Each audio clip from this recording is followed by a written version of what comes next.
start in a couple minutes.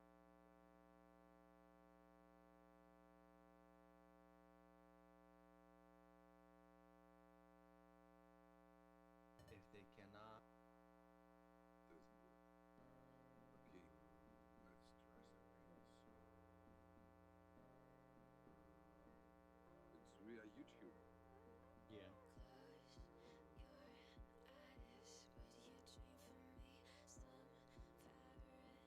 Black. Seeing only the two sides of the brain, nothing that gives. She's Okay. talking now. She's talking right now. Is she? Okay. Let me contact her. No, I'm asking. Is she talking right now? No, she's supposed to be, but they haven't started yet. So let's wait. Thank you. Thank you, Jesus.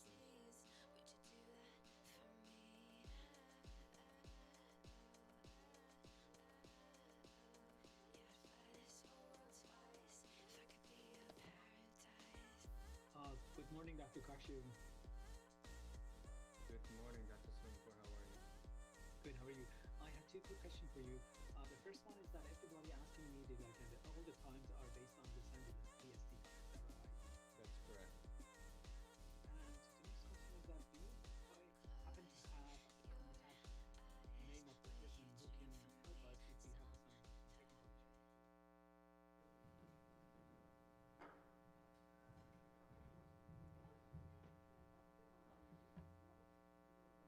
I don't have anything, so. Yes, because you're going to be next. So, Dr. Green, let's let him come.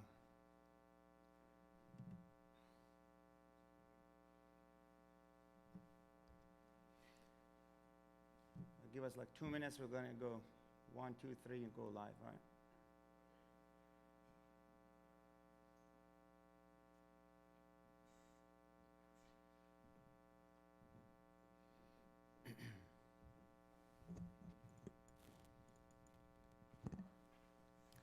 Okay, 1, 2, 3, let's go.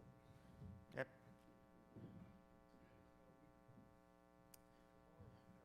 Dr. Green, please have a seat. We are starting live. Go ahead.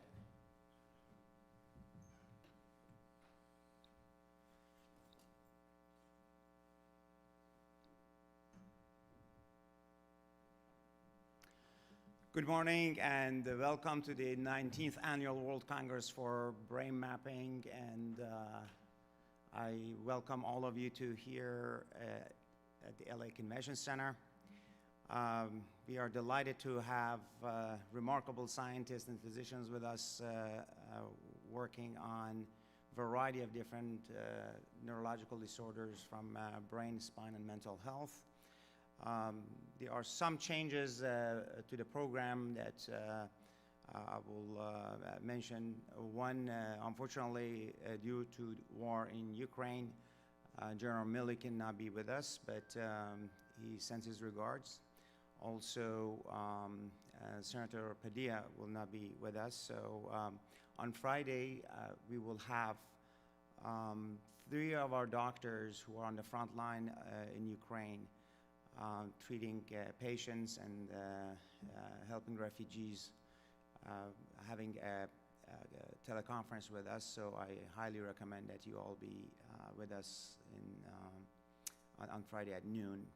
So I also would like to thank all of the board of directors, all the 20 subcommittees that helped us organize this, all the staff from AV to the front desk to IT, and all the fellows who have worked very hard on this. So with that, I would like to introduce one of our co-founders, Dr.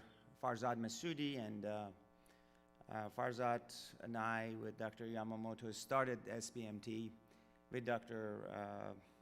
Warren Grunfus. Unfortunately, he passed, but we have come a long way in the last 19 years. So, Dr. Massoudi.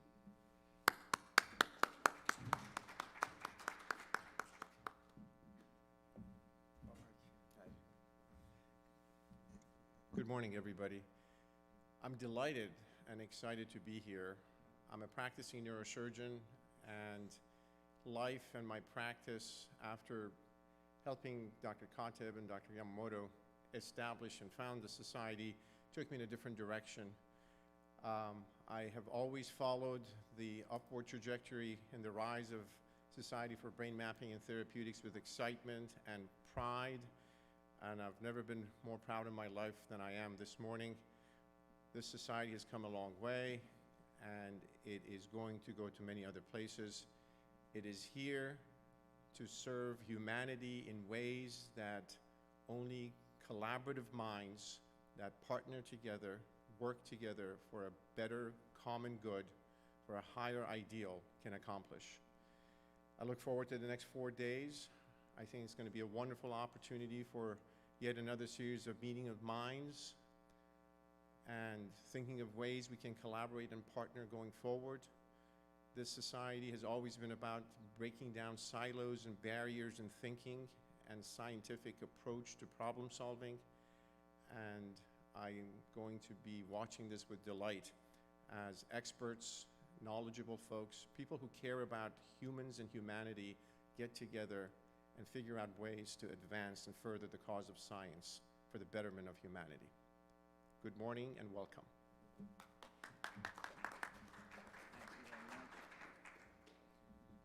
All right, thank you very much, Dr. Masudi. With that, it's a great honor to actually introduce our 20th president, Dr. Vicky Yamamoto.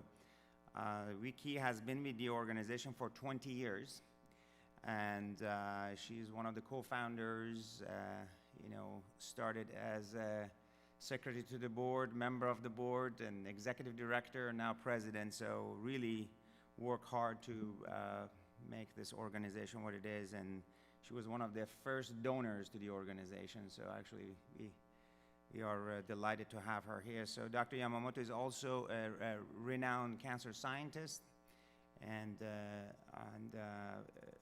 philanthropist, and also really a great advocate. Been part of many of our initiatives, including a Brain Technology Innovation Park legislation and our Neuroscience 20 of the G20 Summit, which is focused on brain, spine, and mental health globally. And we are really honored to have her leadership and her support. Thank you, Dr. Yamamoto.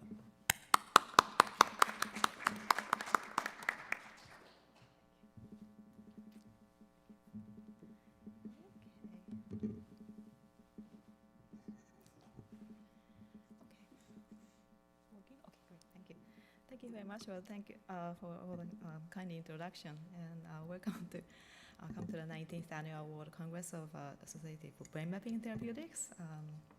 We're looking forward to seeing everyone for the next 4 days for the exciting talks and all the collaborative conversations.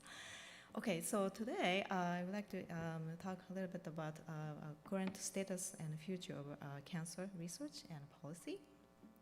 By the way, I'm actually currently working as a scientist at the USC Norris Comprehensive Cancer Center in conjunction with the Department of Head and Neck Surgery. So let's see, is this working? I have nothing to disclose. So for the brief outline, so we are going to, actually I'm going to talk about the current status of cancer incidence and costs, as well as a policy on cancer research. And also, I will try to also cover some of those new treatment for GBM, many of which you can actually see or listen during this our conference.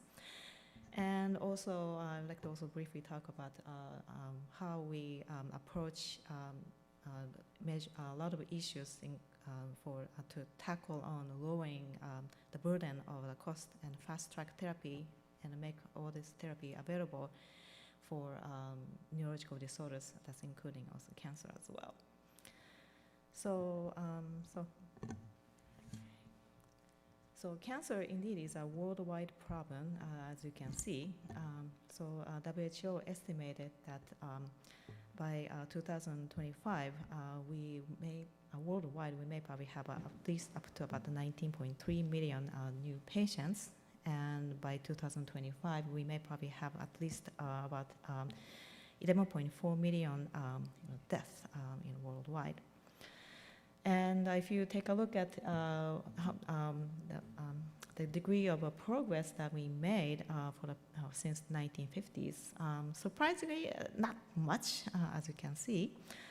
So if you take a look at the heart disease, cerebrovascular disease, pneumonia, influenza versus cancer, you can somehow, if you take a look at the difference in death per 100,000 people from 1950s to 2004, as you can see, for cancer, we didn't see a huge difference.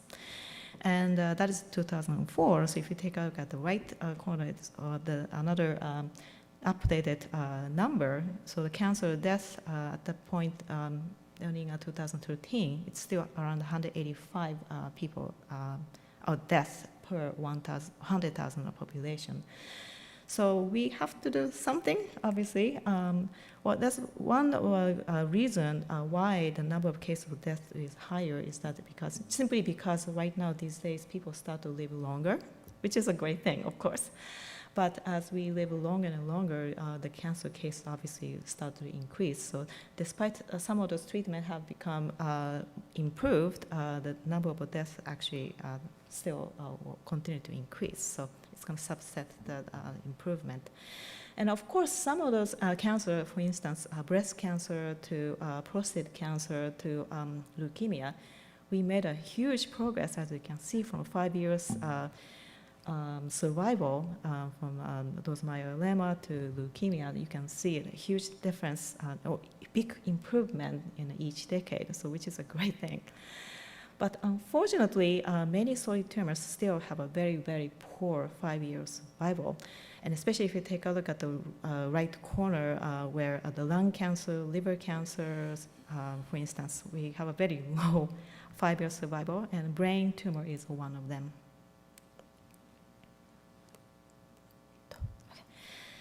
And also the cancer care really continue to increase, and especially in cancer with a very high mortality rate. So some estimate that by 2020 in the United States, the projection suggests that the cancer care cost may exceed $200 billion annually. And cost of also brain tumor treatment is actually known to be very, very expensive. Median insurance payments for clinical management of most of the high-grade gliomas are now close to about $200,000. And as you can see from this graph, if you see the financial burden of cancer care by the site, so if you take a look at the second from, the third line from the top is actually the brain cancers, brain tumors, the cost. So if you can take a look at it, the initial care, both initial care and last year of life care actually was very expensive. It's actually right next to almost a leukemia. And so from the general statistics also shows that GBM is a relatively rare cancer compared to, let's say, breast cancer to lung cancer or colon cancer, but then actually really highly lethal. For instance, in the worldwide cancer case, GBM cancer cases usually pretty much stable, about 2 to 3 new GBM cases per 100,000 people per year worldwide. So it's not really a popular cancer, but nevertheless, it is highly lethal. And if you don't have any good treatment, then the average median survival will be about 3 months untreated. And even if we have aggressive treatment, normally median survival will stay around 12 to 15 months. Okay.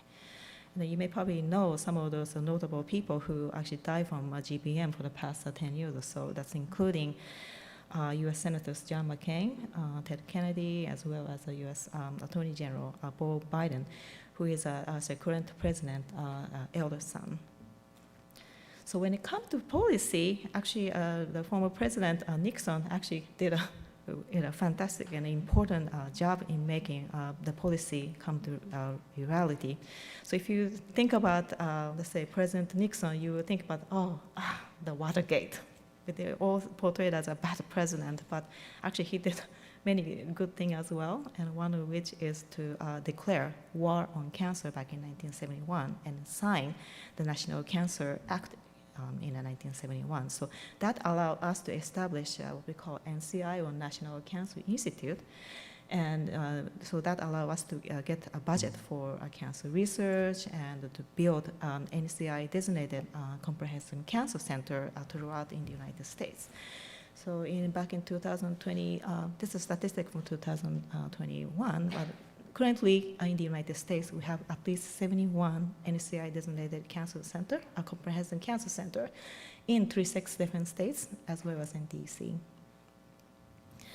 And another important initiative that just also reintroduced is called Cancer Moonshot. So you may probably already probably heard about the Cancer Moonshot a while ago.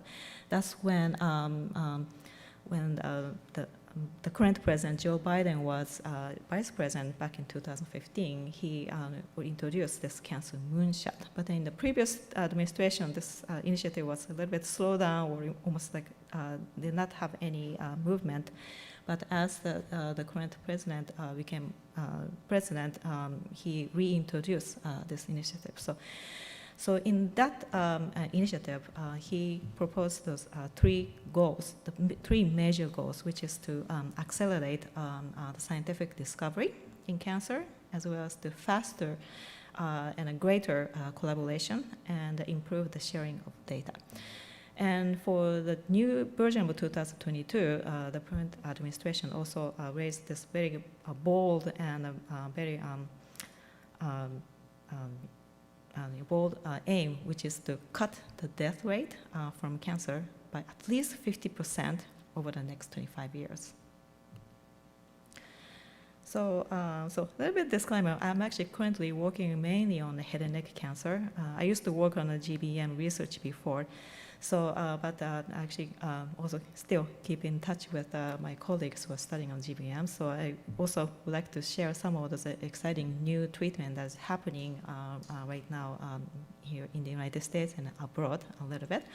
So if you take a look at the historical timeline of GBM treatment, there are some small, of course, progress has been made, but then probably the notable progress was made back in 1999 when temozolomide was introduced. So that's when this treatment actually made a little bit of impact in increasing overall survival of those GBM patients. But then since then, unfortunately, we don't see huge progress when it comes to treat better for those from very deadly cancer. So why this is so really hard to treat? So basically, of course, if you take a look at the PubMed and Medline, every day you will see a lot of new papers showing some new exciting finding, molecular target, or molecular mechanism of a GBM. But then so far, we were not able to actually improve survival of GBM for the past 30 years or so, since the introduction of temozolomide.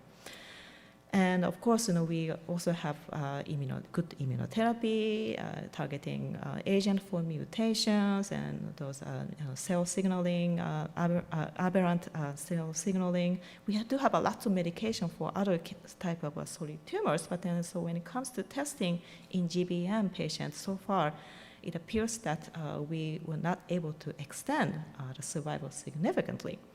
So from my perspective and my assessment is that seems like the issue is that we still do not know much about GBM. We don't know much about exact mechanism of how GBM arise and progress. So that's the number one issue. So we still have a lot to learn from this cancer. And another thing is that instead of these days, most of the clinical trials are all combine 1, 2, or 3 different medication and then see how it works on that. So, well, that is also great too, but then so far we don't see a lot of progress with this method, so we really still have to do something different, something think out of a box. So so in order to do that, we need more innovation and we need more collaboration with a different discipline. So for instance, there are a couple of very exciting new treatments for brain tumors are now started to arise. One of which is called boron neutron capture therapy. It's called BNCT. So the BNCT basically is a very selective radiation treatment in which basically what we do is try to introduce the agent with the stable boron isotope, the 10 boron. So basically what happens is that this boron will be incorporated only into the cancer cells, but not surrounding normal tissue. And then what's going to happen is the next step, then we will irradiate with a low energy neutrons. So what's going to happen is that then the boron will then breaks down and then generate radiation. And then that will cause the tumor cells to lyse or start to disintegrate. And this radiation is like really a short length, so it will not penetrate the surrounding normal tissue. So basically, BNCT basically means it irradiates the tumor from the inside out. This is very unique, and it was actually not really a new technology. It was actually developed mainly in the United States back in 1950s and the 60s. But then what happened is that at the time, those boron compounds with the medication that we compared together was really a poor, has a very, very poor selectivity. So we could not actually introduce these boron compounds into cancer alone. So what's going to happen is that this treatment actually did not improve any survival, and at the same time, people needed actually a nuclear reactor in order to make this treatment happen. And then nuclear reactor, as you may see, is a huge facility and very expensive. So eventually, around 1960 or so, in the United States at least, the trial was actually halted, unfortunately. But then Japan and in Finland, actually people started to actually try to see if we can improve the medication or the compound to try to make it this boron isotope to be more selective. So luckily they were successful in doing so. And so right now in Finland and in Japan, this BNCT technology is approved for first in head and neck cancer. And then I know right now at this point, this treatment has been utilized for GBM, also in the United States as well. So hopefully we will see some great results coming soon. And another good improvement was made in nuclear medicine world in that nowadays we no longer need nuclear reactors, but instead we can actually utilize this what we call accelerator-based neutron source, which doesn't take too much space and it's less expensive. So hopefully this treatment will become more widely available. And by the way, this BNCT, the topic of the BNCT will be covered heavily in one of the neuro-oncology session, which I think it's going to be in a Sunday, March 13th from 1 to 2:3. So if you're interested, please attend this talk, which will be in room number 407, and also Zoom link will be available for those who are interested. And another innovative cancer treatment, which doesn't require new medication, is called alternative electric field, or AEF. So this idea is to try to disrupt the cell division by applying a very low intensity intermediate frequency alternating electric fields to deliver in a cancer cell. So basically, this treatment was approved by FDA back in 2015.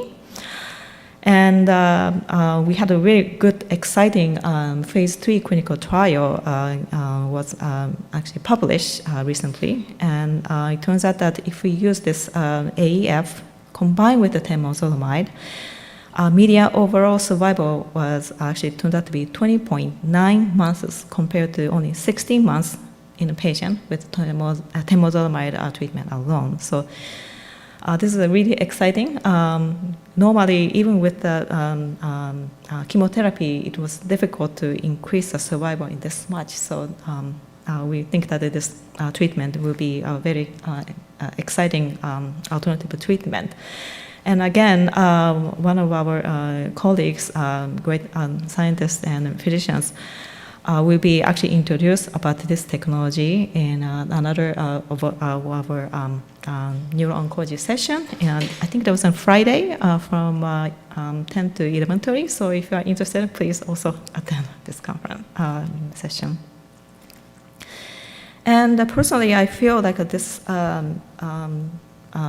I would call this multi-parametric MRI will be probably useful in identifying a different type of GBM. So this is actually coming from, I think it was the University of Pittsburgh or UPenn. So this actually is actually a really unique MRI system where they can actually can characterize tumors' shape. And by looking at the morphology, you can actually predict the amount of tumor density as well as the extent of edema inside of a tumor, and also neovascularization and as well as molecular signature, surprisingly. So this actually investigators actually found out that those, depending on the shape and mRNA signature, they can be divided into three different types of tumor. That's including Rim-enhanced type of tumor, as well as more irregular shaped tumor, as well as a solid tumor. And if you can take a look at the left middle corner, you can clearly tell, depending on the morphology, the survival also become very different. And this one is also, this one is a little bit a different type of, it's not, rather than treatment, it's actually a diagnosis method. So any type of cancer, if you find cancer at the early stage, we have a much better survival or success of a cure, actually. So this colleague from actually Toshiba and Osaka University in Japan developed a way to try to see if they can detect a series of clusters of different microRNA groups, and then see if they can identify those microRNA and then identify the type of cancer, even at the stage 0 to 1. So they tested so many different types of solid tumor, but then it turns out that those 13 solid tumor, they were successfully identify which type of cancer exists among those patients. That's including also the brain tumor as well. So now I understand that their group actually extended that into 1,000, at least 1,000 more patients to try to validate this result. So hopefully by next year, I'm able to actually invite those investigators to show some of those exciting updates. So let's see. I do have a little bit of time. Okay. So lastly, last portion, I would like to actually talk about what actually we do, we do as a group of SBMT. So maybe many of you are familiar with SBMT's mission and how we approach to tackle on those neurological disorders. But here, maybe you may probably have read our program. As you can see, we have so many different tracks and subcommittees. We have usually every year we have about 10 to 20 different subcommittees, and most of those subcommittees are actually managed, thankfully, by all these fellows that we have sitting here. So thank you for the help. So because I'm actually working for cancer research, I'm actually belong to one of those subcommittee called Neuro-oncology, and this Neuro-oncology subcommittee was started by one of my colleagues, who is a new oncologist, radiation oncologist, Dr. Reinhard Schulte from Loma Linda. And I actually started this subcommittee a while ago. And when we started, initially, we had only about 1 or 2 small sessions for the conference. But then now this year, we successfully expanded this track into 4 days and 12 sessions. So again, if you're interested in cancer research, please come to room number 407 because we are going to have all the same neuro-oncology session in the same room. So if you're interested in cancer, please join us. So what's good thing about our subcommittee or our Congress is that we are not a group of just only to show the result and just show only the result or new data, but then we are also strive to come up with some new idea to collaborate with each other and try to publish and then bring some of those treatment into clinical trials. And as well as try to obtain funding by working together and write a good proposal. And this year, notably, we also started to collaborate with a group of scientists and physicians from the VA system, Veterans Affairs system, and then aim is to actually try to figure out why some of those veterans may have an increased incidence of a brain tumor, and is there any way we can prevent? So this particular session will be held in the Sunday, March 13th from 3:30 to 5 p.m. So if you're interested in this topic, I would try to learn more about brain tumor incidence amongst all these veterans. Please join us. And another activity that we are very proud of to take in charge is what we call Neuroscience 20 or N20. This is actually the global healthcare initiative for the brain, spine, and mental health.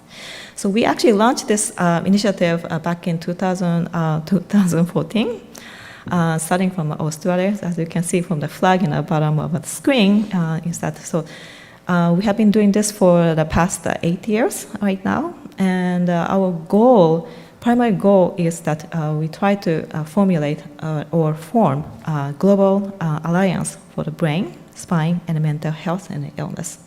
So again, we will just try to see if there is any way where we can lower the cost of healthcare. That's our major goal. And again, we take pride in our N20 events because, again, this is not only about just sharing new data, but then we are here to try to actually actively try to come up with a better resolution. So each year, we normally, at the end of a neuroscience summit, we actually draft a resolution. So what we do is we just try to provide those recommendations for those G20 nations and then try to see if we can harmonize all these clinical trials and initiatives and try to see if we can reduce the cost of healthcare worldwide. And again, we also we work hard to try to publish also research papers and white papers on related subject in a major journal. And this is just an example of some of those events in the past. And our latest paper on this topic was just published last year. I think it was in August 2021 in Journal of Alzheimer's Disease. And so yes, the content is also fantastic too, but then we are also very proud that we have so many authors from all over the world that really truly represent all the participants and all these investigators from worldwide. That's including many of those G20 nations. And of course, for N20 or G20 events, we also have different tracks, and I also belong to those one of those track, which is a neuro-oncology track.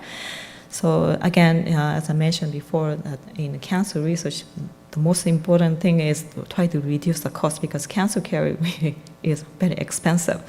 So we will also, in our track at the G20, we will try to strive to try to become more innovative and see if we can reduce the healthcare cost and bring up with a new affordable cancer treatment. So our the next G20 oriented summit is coming soon. We are still actively planning. We are planning to have this N20 events in possibly in someday in July. So we really welcome you to join us in Indonesia this year. Okay, and I think with that I will end my talk. And thank you very much.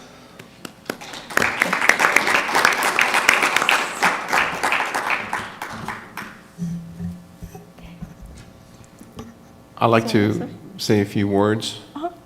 Dr. Yamamoto, this was an amazing presentation with regards to the overall view of solid-state tumors, and especially glioblastoma multiforme, healthcare policy, and some of the wonderful things that SBMT is doing and promoting in augmenting research. I'm a practicing neurosurgeon for over 20 years, and I just wanted to take a couple of minutes to give my own personal perspective on glioblastoma multiformes. This is an incredibly sad disease, and after treating hundreds of patients in my career, actually last year I stopped treating patients with GBM because it was just the outcomes are so sad, and the family tragedies are really at times overwhelming. My neurosurgical perspective after having treated patients with GBM for over 2 decades is that one of the big reasons why this is such a difficult disease to treat is that at the time of the diagnosis, it's usually metastatic in nature. These micro metastases have occurred all throughout the brain.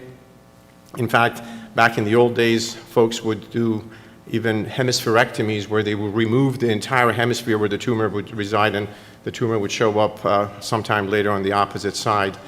And another thing with this tumor is that it is widely has a wide and a very big propensity to mutate.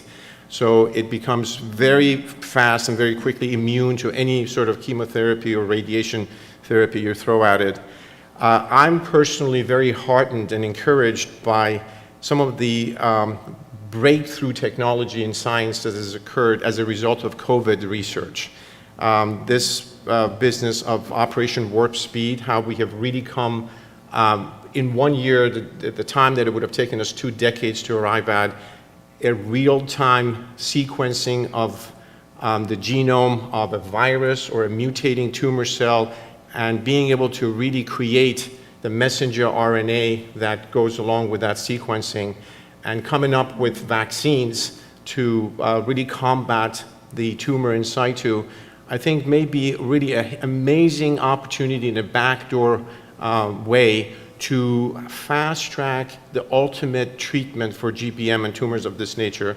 And if we can get these tumor cells and create the messenger RNA technology, which is really based on our understanding of COVID, and inoculate and vaccinate the patients, and really rely on very specific immunotherapy that the body can produce in response to these tumors. I think that's a very promising field, and I think tumor vaccines, vaccines for Alzheimer's disease or other neurodegenerative diseases are going to be really based on our understanding the last 2 years of COVID and mRNA technology. And I'm very excited that this may actually really accelerate the finding of a cure and a treatment for glioblastoma multiforme that to your presentation for a better part of a half a century we have not been able to accomplish.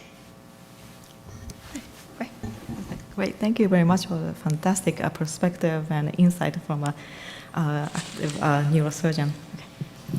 Okay, so I have a question in regard to future of immunotherapy and cellular therapy for brain cancer. Where do you see the future holds for treatment of GBM? Because companies like Celularity and there are other groups that they're doing clinical trials, have achieved great level of success, relatively, I would say. So any thoughts from you and Dr. Masudi on that? Okay, so I'm going to start first. Yeah, so when it comes to immunotherapy, so far I have seen many trials are now ongoing, if you take a look at the clinicaltrials.gov.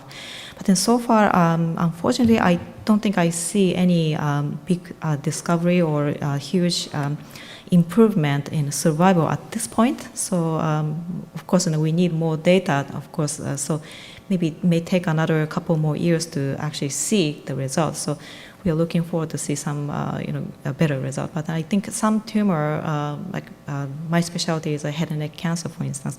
Some cancers are known to be very a T cell. So the T cell infiltration is very poor. So in such case, then immunotherapy may not really work. So I think we probably need to maybe find a little bit better treatment. So when it comes to stem cell treatment, I think we are still, I personally feel that this is a really promising actually treatment, because the reason is that the location of a GBM, for instance, they actually sometimes come from the area where the known neuronal proliferation, neuronal progenitor cells actually reside. So we think that maybe it is possible that the GBM recurrence, for instance, maybe recurrence actually can happen because of a local neuronal progenitor cell, neurostem cell. So we don't know whether this neurostem cell is already a tumors-like from the beginning, or normal neuronal stem cell became a tumors. We don't know yet. So we still try to figure out, and then we also have to figure out, come up with a better, the marker to identify stem cell.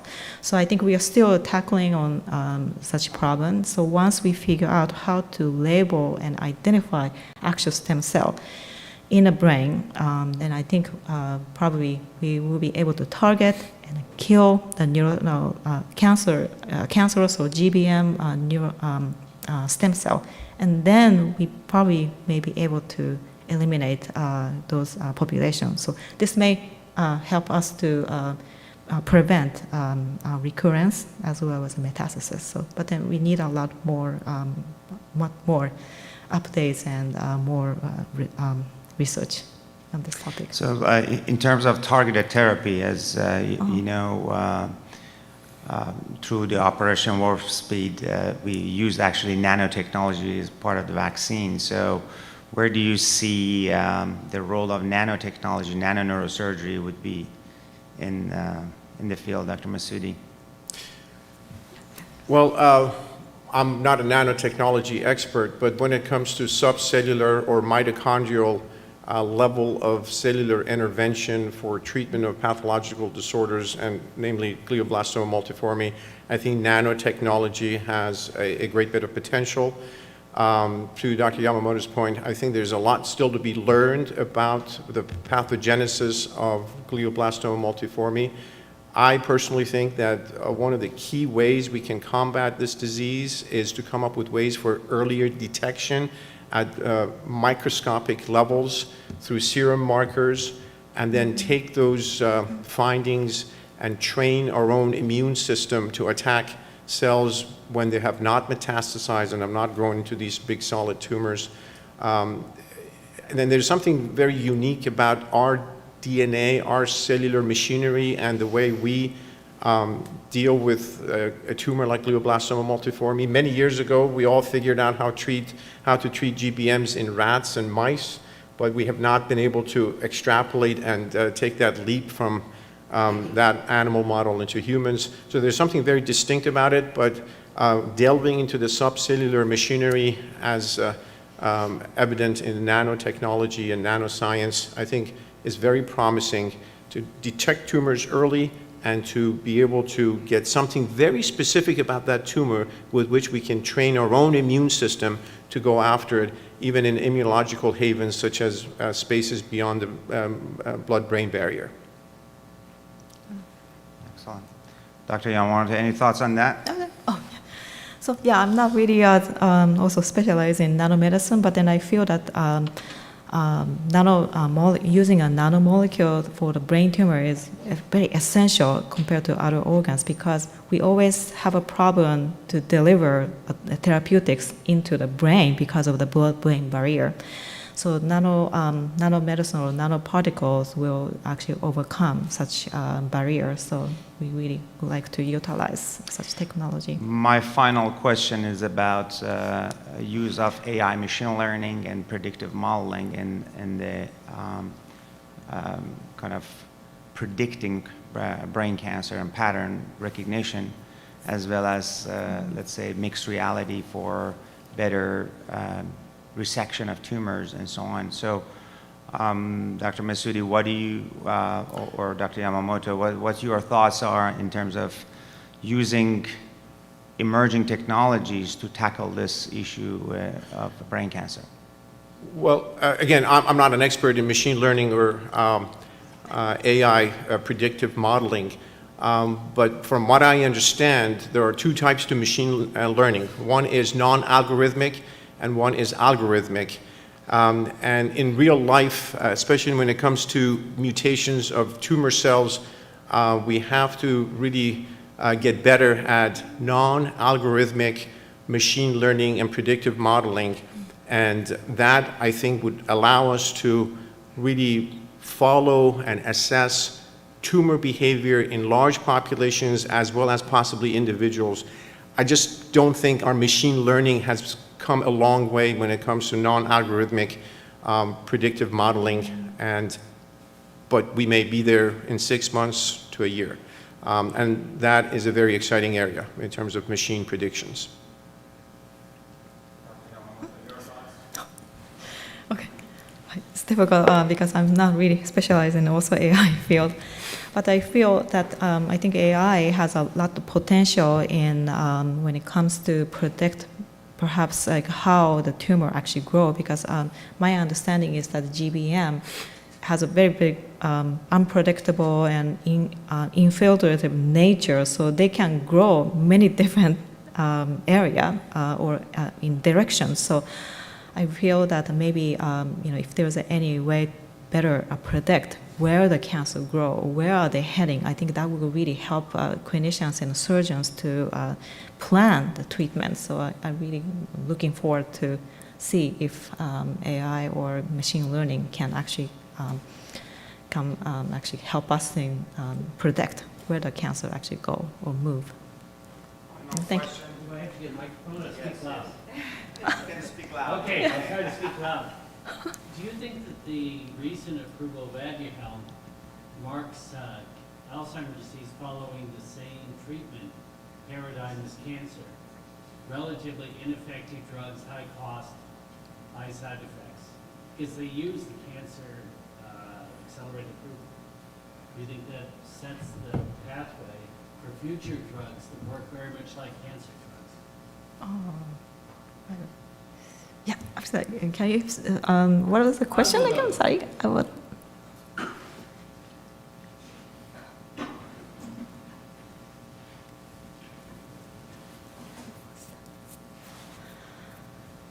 You know, you presented very compelling evidence that most cancers are ineffectively treated by very expensive drugs. And we also heard from a neurosurgeon that he doesn't even treat many patients because if you look on, and I assume it's because if you look on balance, the degradation of the health of the patient even progresses faster, even if they by chance survive longer. And the same approval mechanism was used for Alzheimer's drugs. In fact, prior to the approval of Aduhelm, there was a discussion about the same point, the accelerated approval, just before this approval. And do you think that harkens to the many diseases of aging, where many cases they're ineffective treatments, that we will continue down that path rather than the more exciting path of developing new insights? I think the sense of societal desperation and scientific inadequacy in treating some of these major diseases that afflict mankind, Alzheimer's, glioblastoma multiforme, have resulted in less than perfect, less than ideal solutions and pathways that we have taken, largely because they've been the easy path to take. But I think as our understanding of these unifying theories of disease come to fruition, and with the help and input and collaboration of societies like Society for Brain Mapping and Therapeutics, educating government policymakers, bringing scientists together, facilitating this partnership between the corporate world and the scientific world, I think we are on our way to getting on the right path to deal with the problems the right rational way and coming up with solutions that fit the scientific paradigm as opposed to inadequately informed healthcare policymakers who are making decisions on our behalf. Yeah. So one thing I want to add to Dr. Masudi's comment is that I think problem right now we are facing as a scientist and clinician scientists is that we sometimes in some disease we don't have a good animal model. We normally just try to first test with the animal, and then if this works, then go to human. But then in case of Alzheimer's disease, for instance, we are able to, scientists are able to successfully create good Alzheimer's models, and then we even cure the Alzheimer's disease in a mouse or a rat, and then, okay, great, this treatment is working, yeah, and then when it comes to actually try in human, never work. So sometimes same thing happens. They're not good models, that's the problem. They're models that are created in normal animals, so you create a problem, and of course if you remove the problem you create, it goes back to normal. It's no more than studying respiratory distress with plastic bags. Right. It's pretty easy to cure, it's fatal, and it doesn't get you anywhere, as opposed to looking at it from the biology that develops with aging. Can't defend that. Well, thank you very much. Great. Thank you very much. Excellent job, Vicky. Should I slide down? Yeah, you can get off. Well, it was a fantastic presentation by Dr. Yamamoto, and I thank Dr. Masudi for his comments. In this convention, we have a section on neurotech that I highly recommend that you participate. We actually cover space technology, national labs technology, as well as mixed reality, augmented reality, AR, VR, neurosurgery, and neurophotonics. So as Dr. Masudi and Dr. Yamamoto mentioned, brain cancers are very, very difficult to treat. And the treatment has to start with prediction and has to start with personalized precision medicine. So that's where the role of, kind of stem cell and nanoparticles and so on come to place. So on that thought, we will go to a short break, and then we will start our panel on Brain Park. But before that, we will have former Governor Davis with us, Governor of California, on the Zoom, and we will reconvene about 10 minutes. Thank you.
Good morning from the 19th, are you ready?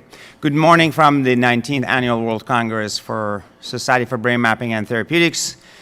We are honored to have a second keynote who is a very renowned and respected former governor of California, Governor Gray Davis.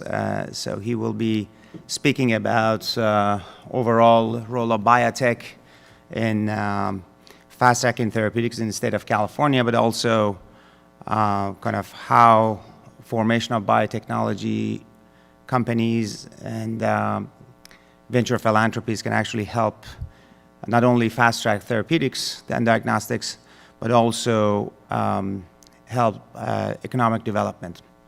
So with that, it's an honor to introduce you former Governor Gray Davis. Thank you, Dr. Teb. I'm very pleased to be with you today and want to thank you and salute you for your leadership and the distinguished colleagues that have joined you today, and thank all the people participating and the energy and commitment they bring to this conference. I want to share with you some of the successes that we've experienced in California and how they could provide tremendous advantages to you as you collectively want to increase the amount of biotechnology and neurosciences in the Los Angeles area. First, let me share a personal experience. I was born in New York. I came out to California in the late 50s, and I thought I died and went to heaven. After I graduated from Stanford, I went back to Columbia Law School in New York, and that gave me a fairly good sense of the differing expectations on the part of students, which I think largely are true today. On the East Coast, when you finish your education, you want to join a company. On the West Coast, you want to start a company. There's something about the DNA on the West Coast. We don't want to wait for Washington. We don't want to be told what to do. We want to figure it out for ourselves. And all of that has led to some tremendous advantages that will assist you in your efforts to increase the biotech presence in Los Angeles. So 70 years ago, there was no Silicon Valley. 50 years ago, no biotech industry. 30 years ago, no personal internet. 20 years ago, no social media. Just 3 years ago, virtually no one had heard of mRNA vaccines, which were absolutely crucial to us surviving the pandemic. Who knows what medical breakthroughs all of the people in attendance today will be responsible for, but I am confident that your work will enhance the human condition, save lives, and create good-paying jobs in Los Angeles and throughout the state of California. So let me go to some of the advantages that all of you have as you embark on this mission. First of all, California has far more research universities than any other state. We have 13, Massachusetts has 7, no other state has more than 5. And I think, Nick, you're putting up some slides now.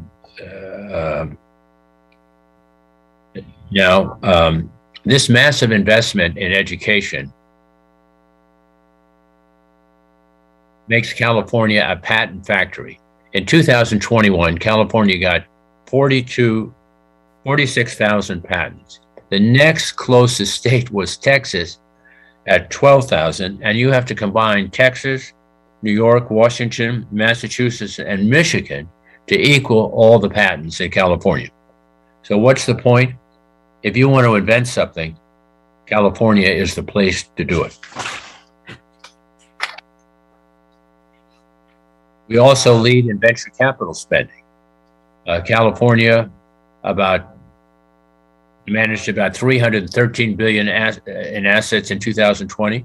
This is more than the top 4 states that follow us, which are in order: New York, Massachusetts, Illinois, and Washington. In 2020, 8 of the 10 largest venture capital deals in America were done in California.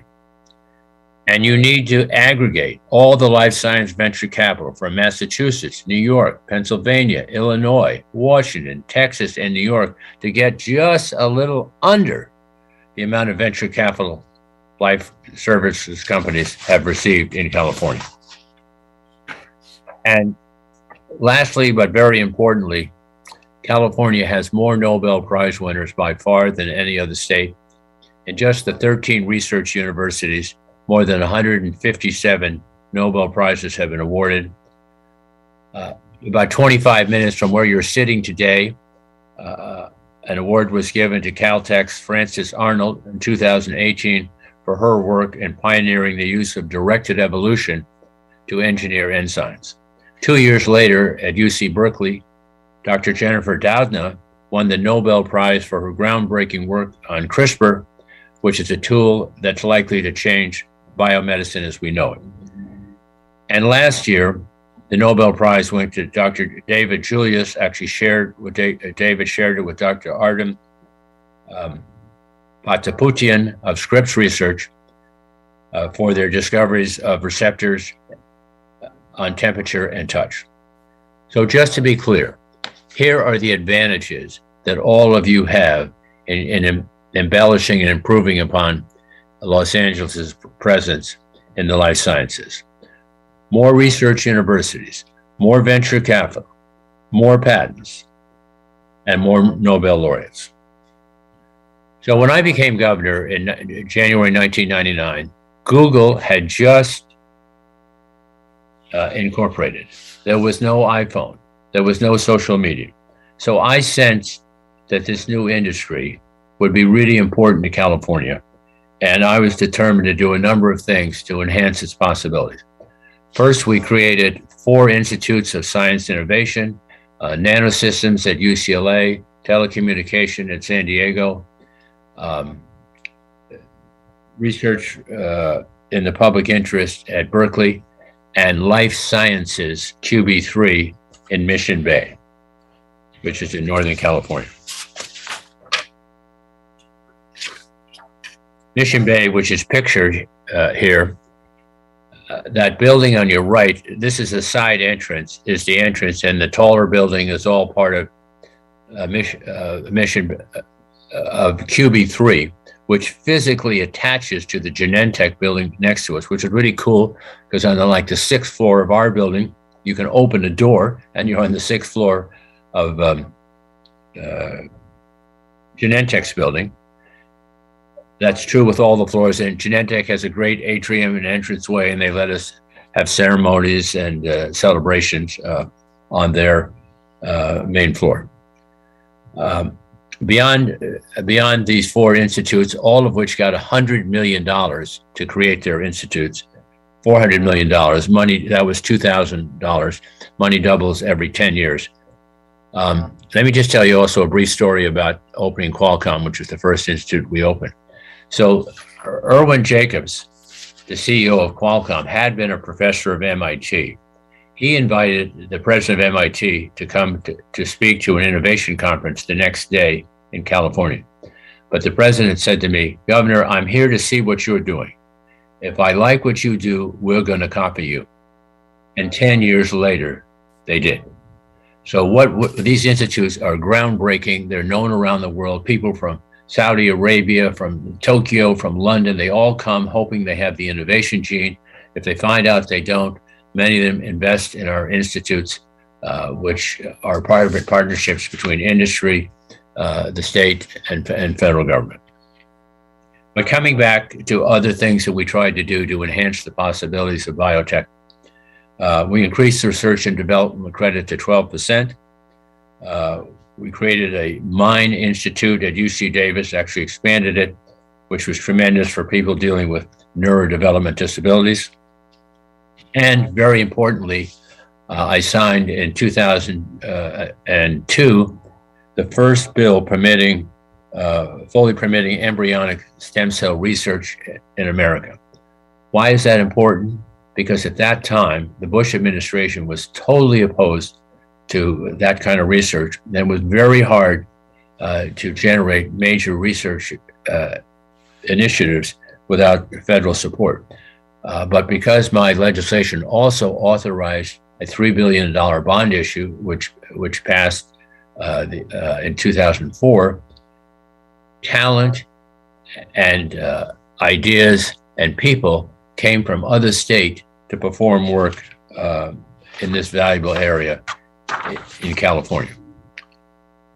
I want to thank at this time Robert and Bob Klein. Bob Klein was the leading proponent of the passage of this initiative in 2004, this bond issue in 2004, which was authorized by the legislation I signed. It passed. Bob became the first director or chairman of the Regenerative Medicine, the California Institute for Regenerative Medicine, state stem cell agency. So Bob was a founding chair, and his son Robert led the successful campaign in November of 2020 to authorize another $5 billion. Now, Robert is here today, and I think it's time to give Bob and Robert Klein a big ovation for all they've done to make stem cell research a reality in California and to help people, to help improve the human condition and the people suffering from diseases that can be alleviated by stem cell research. So please join me in applauding Robert and Bob Klein. Thank you. Finally, on this subject, University of Southern California did an independent study in 2019 and found that stem cell research had resulted in tens of thousands of new jobs in California and produced billions of dollars in new revenue for the state. Okay, now we come to Los Angeles. Despite the fact that Los Angeles has three great world-class universities, UCLA, Caltech, and USC, and a population of 4 million people, we produce less jobs than all of the following. The county of Santa Clara, less jobs in the life science area than all of the following communities. Santa Clara County, which produces 110,000. San Diego County, 72,000. Orange County, 65,000, and LA only 46,000. Now again, LA has more people than Santa Clara, more people than San Diego County, and more people than Orange County. So there's no reason why we can't take a page out of their playbook and generate a greater presence in Los Angeles. Let me give you a playbook that Los Angeles could use. When I was governor and became governor in January 1999, Willie Brown, the mayor of San Francisco, and I came up with a way to revitalize kind of a rundown area of San Francisco. It was abandoned railroad tracks. The state allocated nearly $200 million in revenue bonds to create what is now known as Mission Bay, which is where the Warriors play basketball, but well before the Warriors were the scientists. Plus $100 million to build QB3, the institute that attaches to Genentech. In addition, Celogene has a presence there, Bayer Healthcare has a presence there, Gladstone has a presence, Fibrogen, and a brand new University of California at San Francisco hospital opened in 2015. So that and a lot of private research initiatives are all aggregated in Mission Bay. Used to be a abandoned railroad track with a driving range that my good friend, then Mayor Ed Lee, used to enjoy hitting golf balls into a net. But I think everyone, even golf fans, of which I am one, everyone would acknowledge that land has been put to a higher purpose. The last 3 years, U.S. News and World Report has ranked San Francisco just a smidge behind Boston in terms of generating more life science initiatives and work and employees. But remember this, Boston has a 300-year head start on San Francisco. So in the long run, I am betting on San Francisco. So again, a playbook for all of you could be what happened in San Francisco, which is very similar to what happened in San Diego. If those two communities can reinvent themselves, certainly Los Angeles can. And while I'm not here to endorse a specific proposal, I do want to commend Dr. Kateb and all of his distinguished colleagues that have moved the needle as far as you have moved it. And I am excited about what this convention can do to enhance Los Angeles' presence in the life sciences. Dr. Kateb, with your expertise and the brain power and the energy in this conference, I am convinced that within 10 years, and maybe sooner, LA can join its peers, San Francisco and San Diego, in being a major hub for the life sciences. And who will win out between LA, San Francisco, and San Diego will be an interesting story in the years that follow. But as governor of California, I'm just rooting for California to do well. And this I know, because of Dr. Kateb and because of the talent and expertise that's assembled in this room, Los Angeles has a great chance to do very well in that competition. I want to close by reminding you of something. I've always believed this, and I've told people up and down the state, I've shared this thought with them for the last 20 some odd years. California is a special place, graced by God, where all dreams, large and small, can come true. I cannot thank you enough, Dr. Kateb, for inviting me. I have great confidence in what you can accomplish. And I know because of the commitment, the energy, and the excitement of that room, that the future of Los Angeles and California are in very good hands. God bless you. Thank you so much for the invitation, and have a fantastic conference.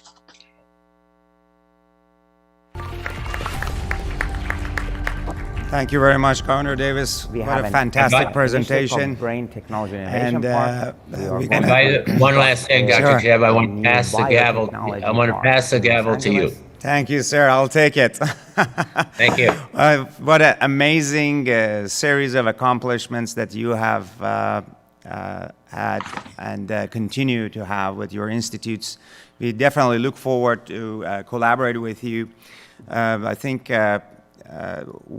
there are technologies and science that could actually help a lot of patients with neurological disorders, but also opioid addiction. So that's an issue that some of our own members involved with. So, and we are not only interested to impact the science and technology innovation, but also on the policy side. So if I may, I will allow a couple of questions from the audience, and any questions. I see David has some questions about use of technology for opioid addiction and policy, so go ahead.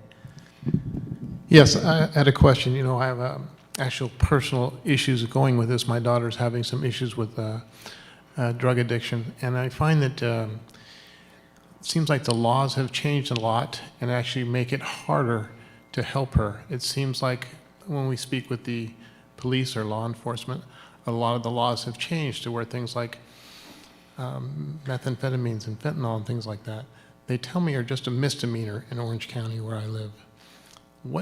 And it seems like us as parents really don't have a lot of things we can do to help our kids. It seems like everybody's hands are tied on the government side.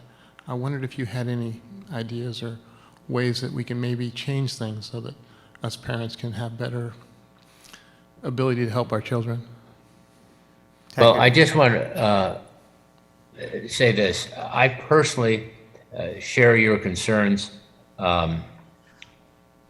This may seem to be a little far afield, but way back in the 80s, I got involved with helping find missing children, and I saw some of which were the result of custodial disputes, but notwithstanding that, one parent was authorized to have the children, the other wasn't.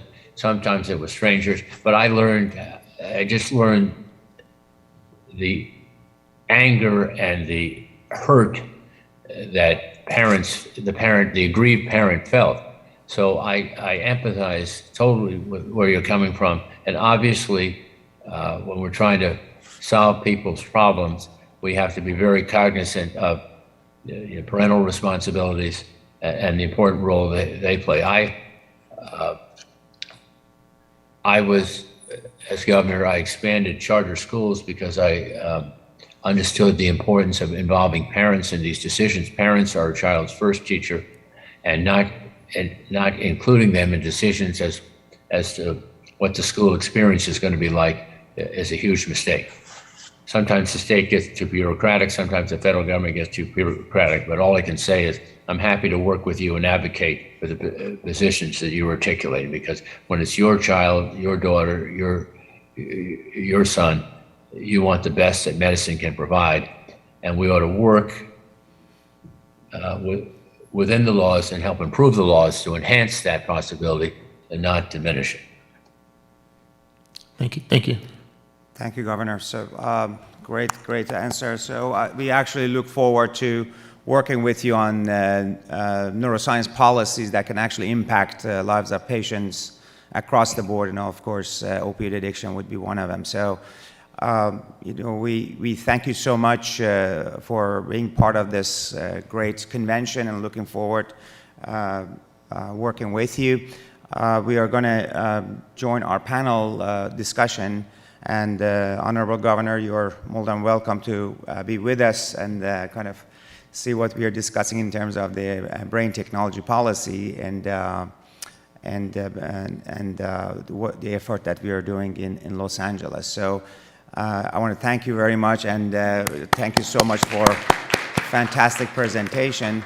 So we're going to have a short 3 minutes video, if you can run that, and then we're going to get into the panel discussion about how we can actually fast-track therapeutics using technology and innovation that is already existing in national labs, in universities, and how we can actually take those patents and those technologies and fast-track them to therapeutics.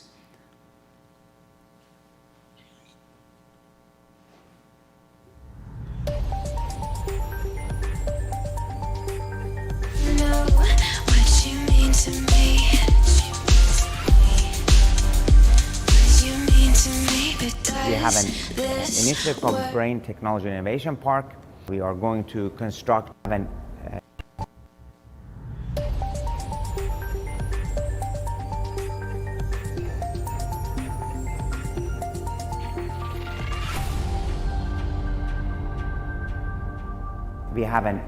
initiative called Brain Technology Innovation Park. We are going to construct a new biotechnology park in Los Angeles. Brain Technology Innovation Park is a special type of incubator. What an incubator does is it takes ideas and it brings them to market faster and at lower cost. Obviously, it's a very large investment. It would need tremendous support both from the state of California and from the federal government. I think it would be a game change to try to really develop that kind of a multidisciplinary neuroscientific brain power consortium right here in California. Certainly the Brain Technology and Innovation Park is something that's going to foster and forward science in general.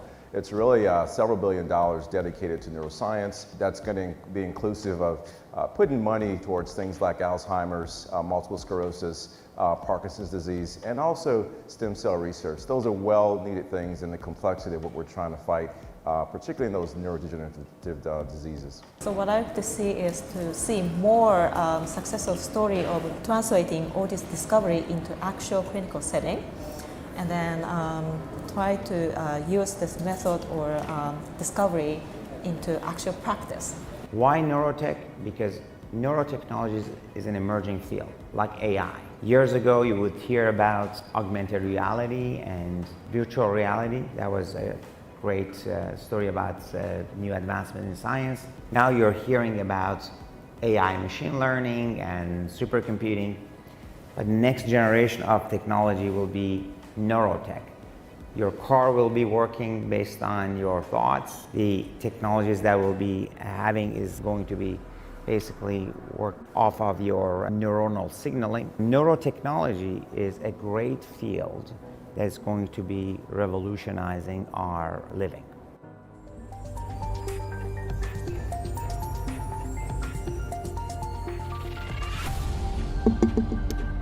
Great.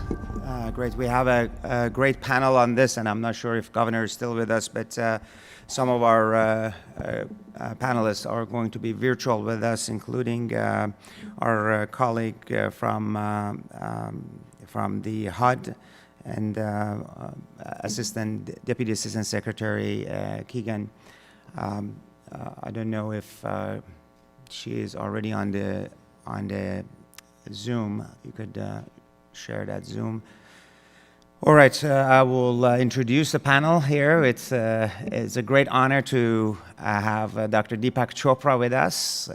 You all know Dr. Chopra is an advocate for brain health and suicide prevention. Dr. Farzad Masoodi, one of our co-founders and a neurosurgeon, a member of the board of directors of SBMT. We are honored to have President of LA City College, Dr. Mary Gallagher, with us. And we have a great collaboration with City College to potentially start a biotech park on their campus. And then we have Dr.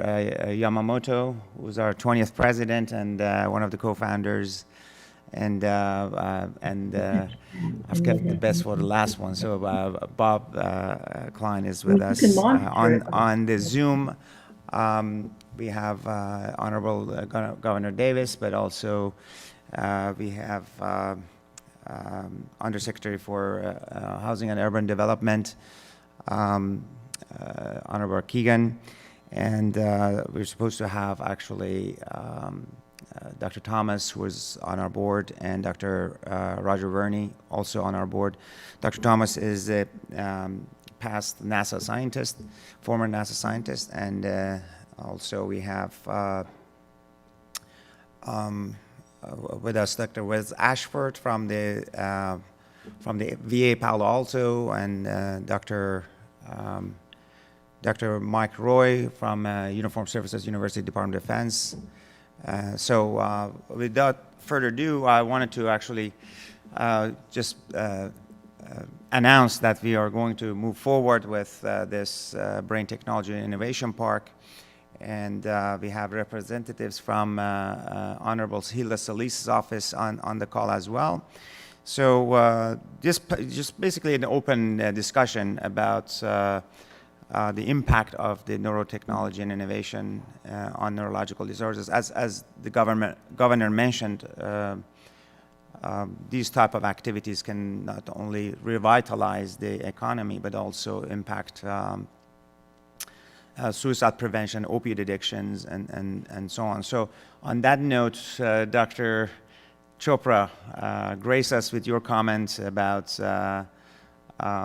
your initiative for suicide prevention. It's basically called Never Alone Initiative. Thank you, Dr. Kadib. I'm not a neuroscientist. My training is in neuroendocrinology, but our foundation got very interested in mental illness, mental distress, and the opposite too, the experiences of joy. And as you know, right now, there's no experience that cannot be mapped in the brain. There's a brain correlate for every mental event that happens. I can talk extensively about that later. But we learned through an associate, an actress who will be here later, that her sister had died from suicide. And then we looked at the statistics. Every 40 seconds, somebody is dying from suicide. It's the second most common cause of death in teenagers. So we created a website called neveralone.love, and we had an emotional AI chatbot conversing with anybody who wanted to get in contact with us. So far, the emotional chatbot has intervened in about 5,000 suicide de-escalations. 11-12 million conversations going on with the emotional chatbot. And some of the teenagers are actually more comfortable talking to a machine than to a human being because they don't feel judged. Of course, at the back end, we have counselors and other people who can intervene. And this is a non-profit venture, and we're trying to create cryptocurrency for it so we can distribute it through blockchain. That's one of the areas we're working in. The other area the foundation is supporting is vagal stimulation, because as you know, the pandemic created a lot of sympathetic overdrive, lots of cortisol, lots of adrenaline, lots of inflammation. I know from my tradition that yoga and breathing and mental techniques such as meditation, mindfulness, and diet can all influence that. In fact, on our foundation, we have a physician from Harvard who specializes in what we call therapeutics through diet for mental disease, altering the microbiome. As you know, 80% of the serotonin in our body actually comes from the gut. So that's a very interesting area to look at. But recently, we've been looking at other technologies, including brain biofeedback. But I was also introduced to Elenito right at one of these conferences, and Jonathan Sackler, and their amazing technology of stimulating the vagus nerve through the ear, the auricular branch. And it's very mild stimulation, but even as you do it, you can watch heart rate variability changing. So that's really a great innovation, things like that. And digital therapeutics is here to stay, and it's coming. You'll have all kinds of digital technologies, including ultrasonic at different frequencies to release different brain transmitters. That's all I have to say. Excellent, I'm excellent. not an expert here. I'm very privileged to be Yeah, I mean, I part think of this conversation. so. As you mentioned, the key here is to use advanced technologies, so to answer these difficult questions, right? So, and the focus of the Brain Technology Innovation Park is exactly that. How do we actually bring technologies from different disciplines and then fast-tracking those into better therapeutics? So, and one of those disciplines obviously is stem cells. So, so we just had a Proposition 14 passed. So, Bob, do you want to grace us with your comment about the work that you're doing with the Proposition 14? Sure. So, yes, in 2020, we were able to pass $5.5 billion in California to refund the California Institute of Regenerative Medicine. That was established in 2004 with a $3 billion bond financing effort. And it was a little difficult in 2020. There were a couple things going on. The pandemic was in full swing, unprecedented economic instability and concern. There was a presidential race that many were keyed into. It was difficult to get a lot of press coverage for that campaign. It was difficult to get the message out, and it's a complicated subject. This is not something that your everyday citizen is aware of, how science is funded, the importance of it. And we were successful because we were able to make the funding, we were able to relate it to voters' lives. They may not understand phase 3 clinical trials or RMAT designations or publications, but they understand that they have a loved one that is suffering. They understand that they have lost a grandparent to Alzheimer's, or they have a child with cancer. We were able to get that message out and get the support during a point where everyone said there was no way we were going to pass it now. Try again in 2 years and 4 years. And I think that you'll find the same kind of support in greater degree now that we're a little bit out of the woods. Don't want to be premature there, but for the Brain Park here. It is amazing the human and economic cost of chronic disease, especially when it has to do with diseases of the mind, and how little that we put into research to solve these problems. And it's amazing the capacity of Los Angeles to contribute to this effort and yet there's no central hub. And we believe that there's a lot of potential for public funding to come in to make this happen, to accelerate research in this area and advancing therapeutics in a similar way that we've found a lot of success with the California Institute of Regenerative Medicine. And so we're in full support.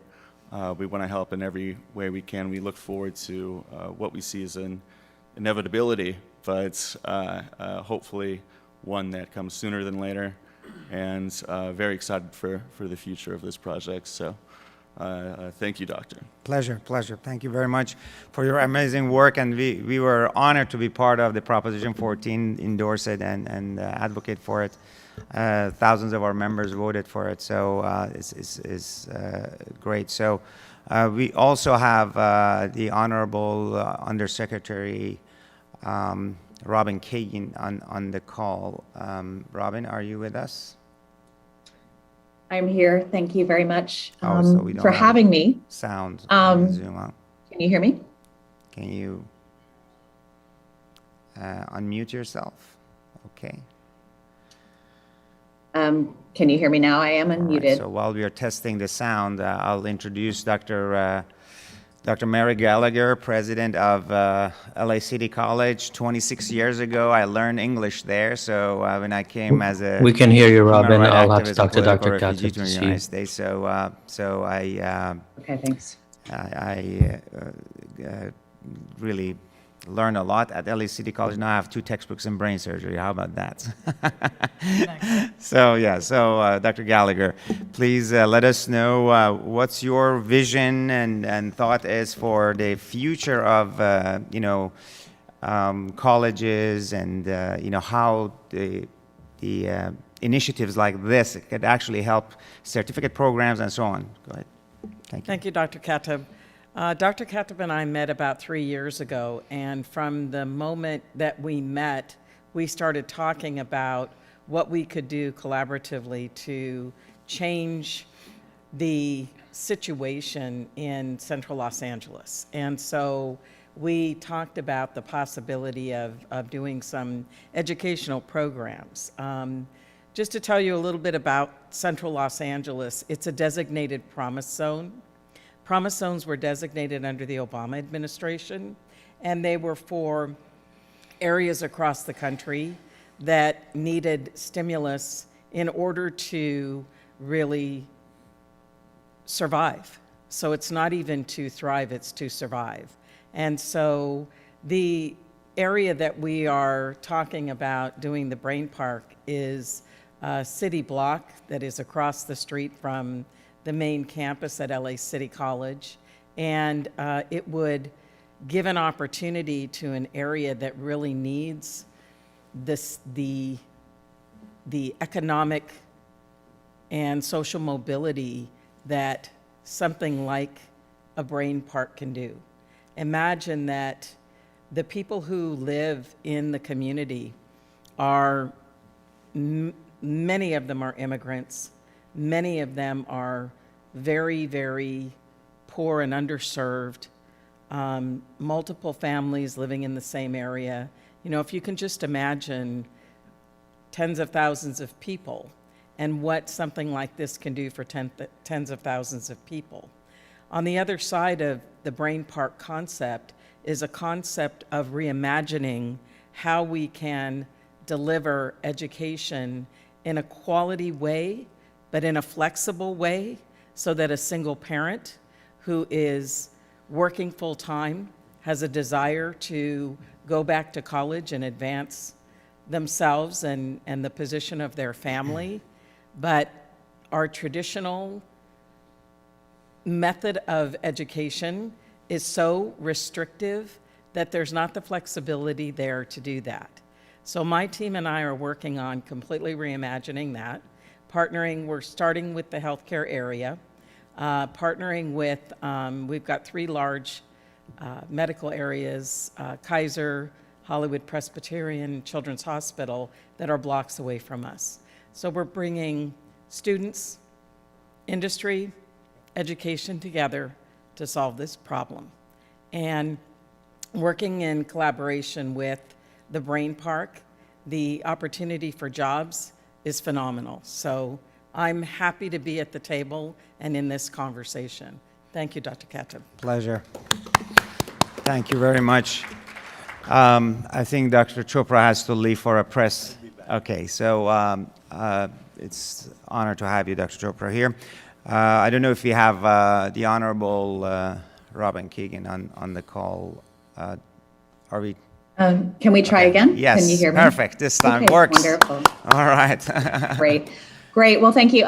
So I'm Robin Keegan. I'm the Deputy Assistant Secretary for Economic Development here in our Division of Community Planning and Development here at HUD, and really honored to be here today with all of you.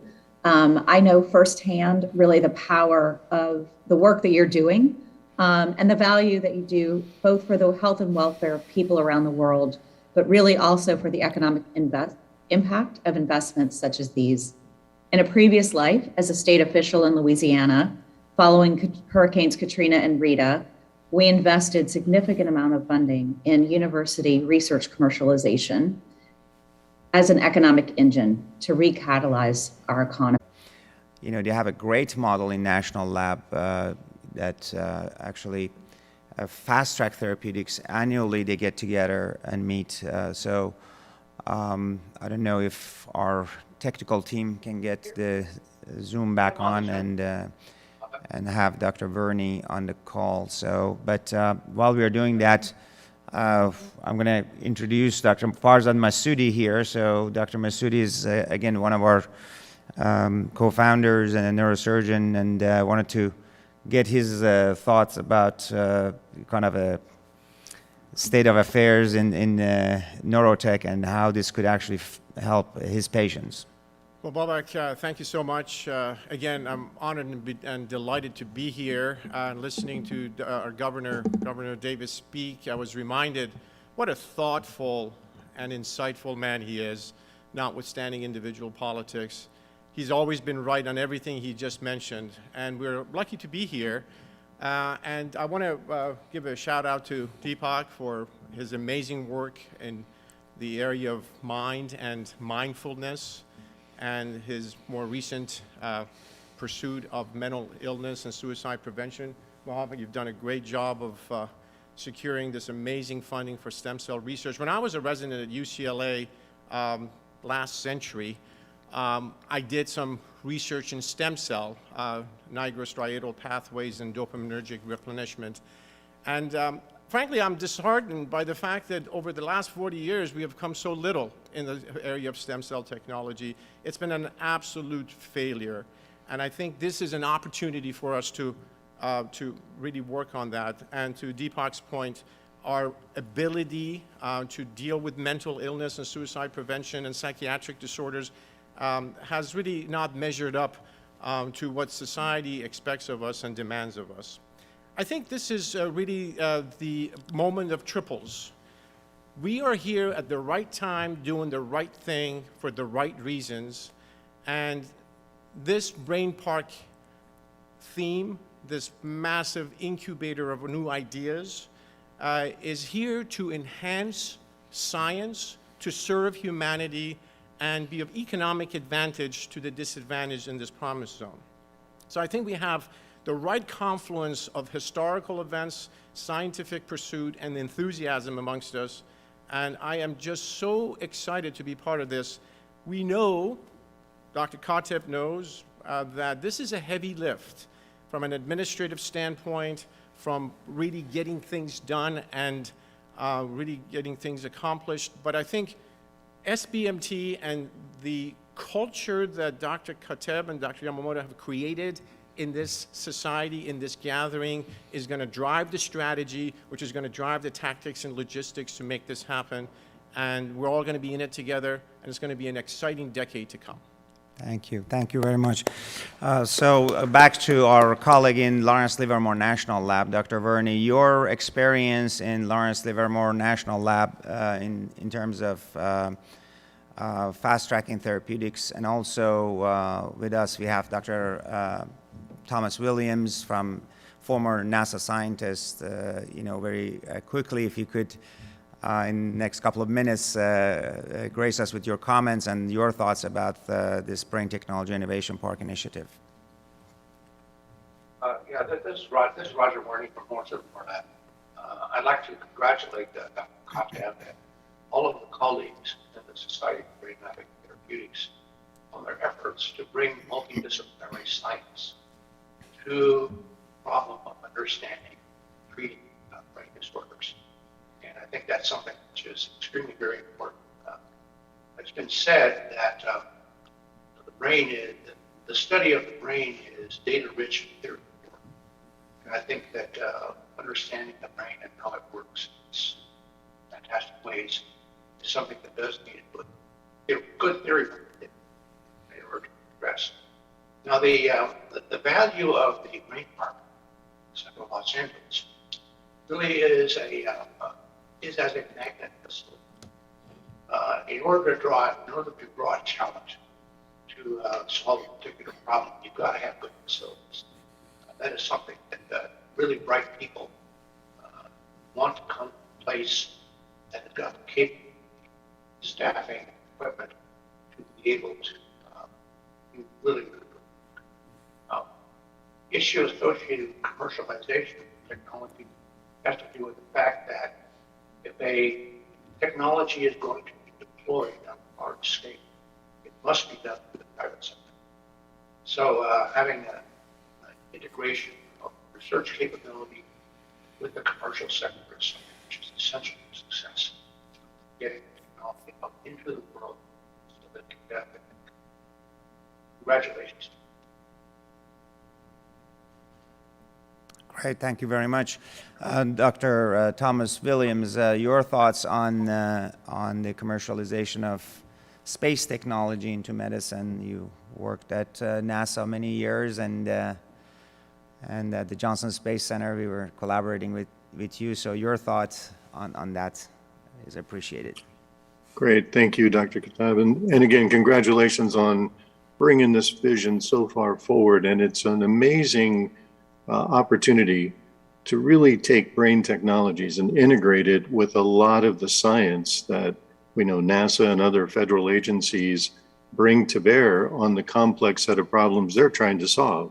And when you look at this opportunity and linking it into educational institutions like the vision proposes, that helps us achieve one of the federal STEM objectives, where STEM students are to be brought in a more transdisciplinary way, looking for those integration points. And when you talk about the Brain Technology Innovation Park, it's clearly focused on that integrated opportunities to bring vast amounts of technology, vast amounts, and a lot of what has been shared about data port. There's a lot of data that doesn't get integrated in the way that would help us to identify what needs to be done next. And that's part of what we hope to do in conjunctions with NASA and other federal agencies, is to data mine, harvest some of that data that we know exist out there to solve the brain technology integration problem sets that they're dealing with. And so a small amount here, a small amount there, and suddenly you've pulled together a great opportunity to contribute in a way that wasn't potentially thought of before. And that's what innovation gives us the opportunity to do, is to bring together these transdisciplinary approaches. And it's thanks to the vision of Dr. Kateb and the team that he's assembled and all the contributions. That's one aspect of the Society of Brain Mapping and Therapeutics that struck me the first time I came to it, is the tremendous amount of integrated thought that goes together with all the scientists in different disciplines and entrepreneurs that come together. And that will be a great contribution of this Brain Technology Integration Park. So thank you for the opportunity to be a part of it. Thank you very much, Dr. Williams. So back to our panel, I think we have a few minutes to discuss your comments and your thoughts. Back to the Honorable Keegan. Any thoughts in terms of HUD's strategy forward for economic development in the area of biotech and related to the promise zones? Thank you. That's a great question. So, you know, I think the thinking that we have in terms of economic development is that it really is critical, and Promise Zone is a great example of this, that it is a decision made by the community for how it wants to shape its own economic strategies. And the Promise Zone, I think, is a great model in terms of the coordination that it is fundamental to the Promise Zone in terms of having leadership and community at the table, making sure that they can assess what their needs are, focus on a project, and then look at the different resources that are out there to do this. We don't have a specific investment tool at HUD specifically for research commercialization or these types of centers. However, what we do have are our community development block grant funding, which are dedicated in and appropriated on a formula basis to cities, states, and counties on an annual basis that cities can look at as possibly one tool to invest in types of projects like this. But there are plenty of other programs that we have at HUD that you know, we can be looking at through that Promise Zone to see what might be possible. And then, you know, one of the other things that we do a lot of at HUD is to work with our other federal partners, which I know you've spoken a lot about some of your connections with other federal agencies that may bring resources to these types of innovative adventures. So I hope that's a helpful answer. Thank you. Thank you. Thank you very much. I don't know if Dr. Roy is on the call with us from Department of Defense, is on, but we have a great, you know, kind of collaboration with Uniformed Services and DoD going back 20 years, helping wounded soldiers through our you know, foundation.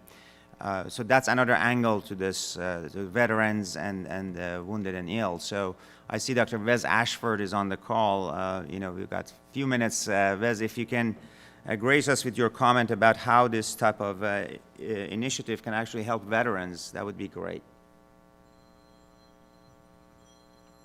Yeah. So while we're getting Dr. Ashford on the call, so I think one of our great partners are Department of VA and DoD. So again, we are deeply honored to work with many agencies in the U.S. government and Fast Track Therapeutics. To the panel on the floor, any thought, Dr. Yamamoto? What's your thought on this in terms of the fast tracking therapeutics for cancer and the great keynote that you give? If you can grace us with your comments, you know, that would be great. Yes, I think indeed this will creation of Brain Tech Park will help us fast track all the therapeutics. But then also add one thing is that. So I feel, so when I see the number of, the former Governor Gray Davis statistic shows that the number of those employees in the field of life science in Santa Clara compared to LA, it is almost like more than double. So I was a little bit surprised and shocked and a little bit sad to see that. But then I feel that probably this is because here in Los Angeles, industry in life science is probably not so much probably perceived as exciting and fun and cool compared to entertainment business, like movies and music, and then people, especially youngsters, feel like, oh, this is more cool. Oh, we can make more money. So by creating this biotech park, I really wish to change the mindset, especially for those young you know, youngsters, young kids, you know, some high school students, for instance. I really like to make them feel that studying and having a job in life science is actually fun and cool, and it's actually help humanity. So I would like to change their mindset. And I really feel also a lot about about this feeling of after this pandemic struck is that it seems like we are not only here, of course, in LA, it's all over the, also in United States. I feel that science literacy is actually not really too high. That's what I felt after the pandemic struck. So, for instance, I feel like it's okay for us to feel, of course, scared about, let's say, vaccine against the COVID. Of course, if you don't want to get vaccinated because of health concern, allergy to, medical reason, religious reason, that's totally fine. That's what I feel. But then what I'm really disappointed to hear is that some people do not want to get the vaccine because if you get the vaccine, then you have 5G network in your mind, or that's gonna make your body, magnetic. Or 10 years from now, people will die. How do you believe? So I think, we really need to improve scientific literacy, and I really hope that creating this biotech, park and creating more job and education opportunity in life science will enhance or increase science literacy. So that's my feeling. Great comment. And on that note, we will come to the conclusion of this panel. If there is any comments or any final comments. And Dr. Kateb and I have always had this running joke between us, and we always joke about the fierce urgency of now. I believe that even great ideas have a limited shelf life. And I would implore and ask everybody involved here and beyond to seize and capitalize on the momentum that has been created by this common vision and act with the fierce urgency of now. Thank you. Dr. Gallagher, your final thoughts? Just as I'm sitting here listening to all of this, it really makes me want to ensure that the bureaucratic processes that we have to go through to make this happen need to be stepped up and make this happen. Thank you very much. Bob? And I'll just add to the urgency here from the patient advocate side. Patients can't wait, families can't wait. There's a lot of opportunity here, but there's really a need to do what we can to alleviate human suffering, to expand lifespans, and we have the capacity. We just need to bring it together and put that ignition in, launch LA's critical mass here, and get things going. So incredibly excited about this project, and thank you for your leadership in this. Pleasure. It's a teamwork. I appreciate it. So the final closing thoughts from the Honorable Keegan, if you could close with your thoughts, we appreciate your comments. Sure, thank you. Once again, just really inspired by the work here. The research efforts that you do are so fundamental and important to communities, to citizens of the United States, as well as those of the world. So just want to underscore that and appreciate that. And then again, just really inspired by the power of this type of institute to have on its community, the residents within the community, the different opportunities, as we talked about, for workforce, for small business, for residents to learn, to become part of this economic engine, and really just to make sure that there is this place for innovation in Los Angeles, to the point of increasing the idea of these STEM types of jobs, in addition to the importance of the arts and film industry. So we're really just grateful to have had the opportunity to be here today.